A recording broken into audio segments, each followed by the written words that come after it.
Pemirsa, atas diduga melakukan tindakan penipuan jual beli tanah, seorang pria bernama Rahmat 27 tahun warga Dusun Baru Pusat Jalo, Kecamatan Muko-Muko Batin 7, Kabupaten Bungo, kini ditetapkan sebagai tersangka. Unit Reskrim Muko-Muko Batin 7 berhasil menangkap Rahmat 27 tahun warga Dusun Baru Pusat Jalo, Kecamatan Muko-Muko Batin 7, Kabupaten Bungo. Pelaku menjual sebidang tanah seluas lebih kurang 1 hektar yang tidak jauh dari rumahnya kepada salah satu korban warga Dusun Tanjung Agung, Kecamatan Muko-Muko Batin 7 Bungo. Namun tanah tersebut bukanlah miliknya. Pelaku tersebut tidak berkutik saat diringkus polisi pada Sabtu 23 September 2023 sekitar pukul 1:30 waktu Indonesia Barat. Penangkapan bermula adanya laporan polisi pada 23 Maret 2023 dari seorang warga mengenai tindak pidana penipuan. Pelaku dilaporkan korban setelah menjual tanah yang bukan miliknya kepada korban dengan modus surat jual beli palsu yang dibuatnya sendiri dengan disertai tanda tangan kepala desa Datuk Rio setempat.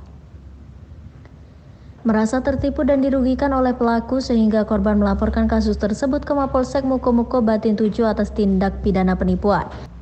Kapolsek Muko-Muko Batin 7 AKP Hashim Ash'ar mengatakan dalam pemeriksaan dan pengakuan tersangka bahwa modus menjual sebidang tanah seluas lebih kurang 1 hektar yang mana tanah tersebut bukan miliknya. Tersangka juga memalsukan tanda tangan kepala desa dan kwitansi jual beli. Untuk diketahui tersangka ini pada tahun 2022 lalu pernah tersandung perkara KDRT. Penangkapan ini adalah tindak pidana penipuan yang mana sebagai pelapor sendiri adalah warga dari Tanjung Agung sini. Lalu di sini modus operandi dari si pelaku sendiri adalah dengan cara dia menjual tanah. Sedangkan tanah yang dijual itu sendiri bukan miliknya, milik orang lain, milik warga Babeko. Kemudian ada mengeluarkan surat keterangan jual beli dan kwitansi yang dibuat oleh si pelaku. Ini pun minta tanda tangan Rio atau kepala desa Dusun Baru Pusat Jalo, ini dipalsukan.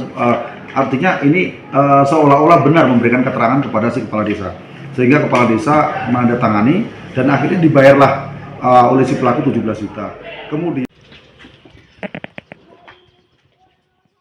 atas perbuatannya kini tersangka dijerat dengan tindak pidana dengan pasal penipuan 378 KUH Pidana dengan ancaman penjara 4 tahun penjara.